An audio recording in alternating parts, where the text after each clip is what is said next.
Number 1. Stubby, a dog who served the Allies in World War I. After being exposed to chemical weapons and then recovering in a hospital, Stubby became attuned to the scent of these chemical weapons and could alert soldiers before they could smell the gas coming. He was wounded twice, he served in 17 different battles, and he captured a German spy, recognizing him by his language, an act for which Stubby was promoted to sergeant, outranking his owner. Number 2, Lily, a pit bull who pulled her unconscious owner off of the railroad tracks because there was a freight train coming. The owner did not get hit by the train. Lily did. The poor puppy lost one of her legs but survived, and if you think that story is remarkable, check out number 3. First dog trying to cross a highway gets hit by a car. Second, another dog, this hero dog, drags the dog that has been hit by the car off of the road, like wanders out into the interstate, pulls the dog off. I'm not showing you the video because it's pretty graphic and terrifying,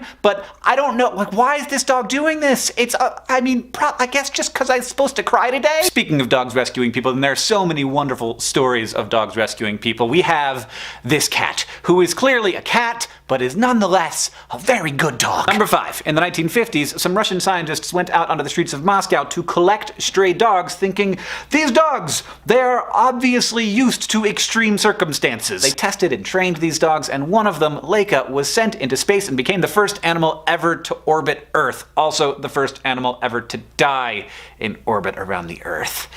Not how we wanted that one to end. You know the first animal that went to space? It's a fruit fly. Number 6, Alvin and the Chipmunks. I know you think I'm crazy, but it's a little known fact that the actors who played Alvin and the Chipmunks in Alvin and the Chipmunks The Squeakquel, actually very small dogs. Nope. Number 7, Bummer and Lazarus, who are 2 dogs, but we're just calling them 1, sorry. These dogs didn't just survive mid-1800s San Francisco, where stray dogs outnumbered people and were killed and poisoned regularly. They became nationally famous for their companionship with each other and their ability to kill rats like crazy. Bummer and Lazarus were eventually exempted from local laws, and they showed up all the time in cartoons about San Francisco. They'd just sort of be there in the background. Number 8, this dog, which somebody sent me on Twitter. I asked people to send me dogs on Twitter, so I picked one. It's real cute. It's a good dog. Number 9, Tweety Bird, who is a canary. And canaries are birds, but they are named after the Canary Islands, and the Canary Islands are named after the Latin word for dog. So, by the transitive property,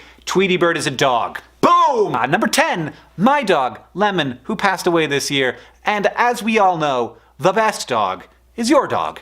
And there's nothing wrong with that. Hey, I understand why a lot of people wanted me to talk about puppies today. It seems like we're in a much more tense moment than we were a couple of years ago, and it does seem like that's gonna get worse before it gets better. We're being asked to pay attention to a lot of different big things all at the same time. And the way that we're fed content about what's going on in the world right now is inefficient, and it's overwhelming, and it's manipulative. Too frequently now, the people who are tasked with trying to inform the public are trying to win rather than trying to inform. And that is something that I'm getting super sick of. But there are still good dogs, and there are still good people. And in the coming years, we can't choose between taking care of ourselves and taking care of our world's problems. We have to do both of those things. John, I'll see you on Tuesday.